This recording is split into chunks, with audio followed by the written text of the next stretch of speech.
আব্বা, আব্বা, কে আছে? হ্যালো, কই তুমি? জলদি আসো। টুম্পা, কি হয়েছে? সবকিছু এলোমেলো কেন? কি হয়েছে? আমার ল্যাপটপ আমার আর আল্লাহ জানে আর কি কি নিয়ে গেছে, আমার মাথা কাজ করতেছে না। কালকে আমার অফিসের প্রেজেন্টেশন, আমি 3 দিন 3 রাত ধরে কষ্ট করে সব রেডি করছি। কি করবো আমি? হ্যাঁ, আচ্ছা তুমি ঠান্ডা পানি দেখছি আব্বা কোথায়? এই তো আসল লোক চালায়। আব্বা, তুমি কই গেছিলা?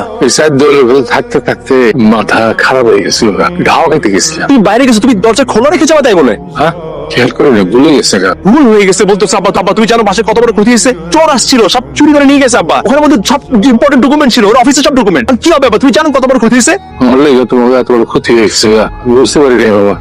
মাফ করে দাও বাবা, আমার মাফ করে দাও, আমার ভুলে গেছে।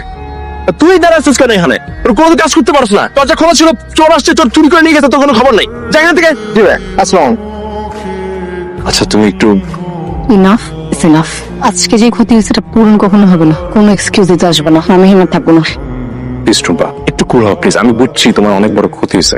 আচ্ছা চলো, আমরা একটু রিক্সা করে বাইরে একটু হাওয়া খেয়ে আসি। চলো। তুমি তোমার বাবাকে হাওয়া খেতে নিয়েছো, আমার দরকার নেই, উনার আছে। আমি বুঝতেছি বাবা যেটা করছেন না বুঝে করলো, এটা অনেক বড় একটা ক্ষতি হয়ে গেছে। আমি বুঝছি টুম্পা, প্লিজ একটু বোঝার চেষ্টা করো প্লিজ। আমি না এখানে আর থাকতে পারবো না, বুঝছো?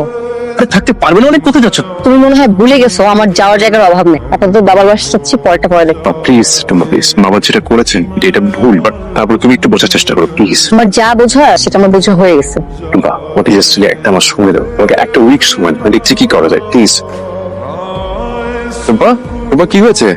টুম্পা কি হয়েছে? টুম্পা কি হয়েছে বলো আমাকে। এর কিছু হবার বাকি আছে? হ্যাঁ, আজকে বলছো সবার সামনে অফিসে আমাকে অকথ্য ভাষায় অপমান করছে, তা আমি আর কোনো চাকরি করবো না। টুম্পা প্লিজ কুল, মাথা ঠান্ডা কর। যা ভুল হবার সেটা তো হয়েছে। এখন তুমি যদি রাগ করে চাকরিটা ছেড়ে দাও, তুমি কি বুঝতে পারছো এই কম্পিটিটিভ মার্কেটে এরকম ভালো চাকরি তুমি আর পাবা কিনা? তোমার কাছে চাকরি বড়, আমার সম্মান কিছু না?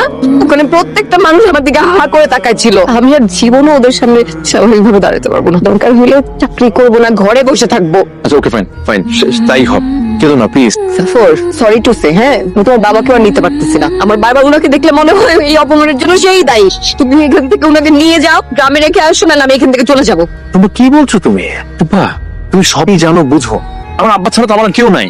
আম্মা মারা যাবার পরে আব্বা সবকিছু, বাড়ি ভিটা সব বিক্রি করেছে শুধু আমার জন্য। উনি কি বলেছিলেন জানো? এগুলো রেখে উনি কি করবেন? তোর পড়াশোনার পেছনে আমি টাকা খরচ করি, তুই যেদিন ভালো কিছু করবি শেষ বয়সে আমি তোর সাথে এসে থাক।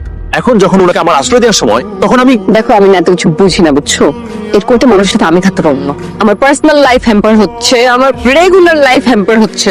তোমার সাথে আমার প্রবলেম হচ্ছে understanding A. Impossible, I can not do this.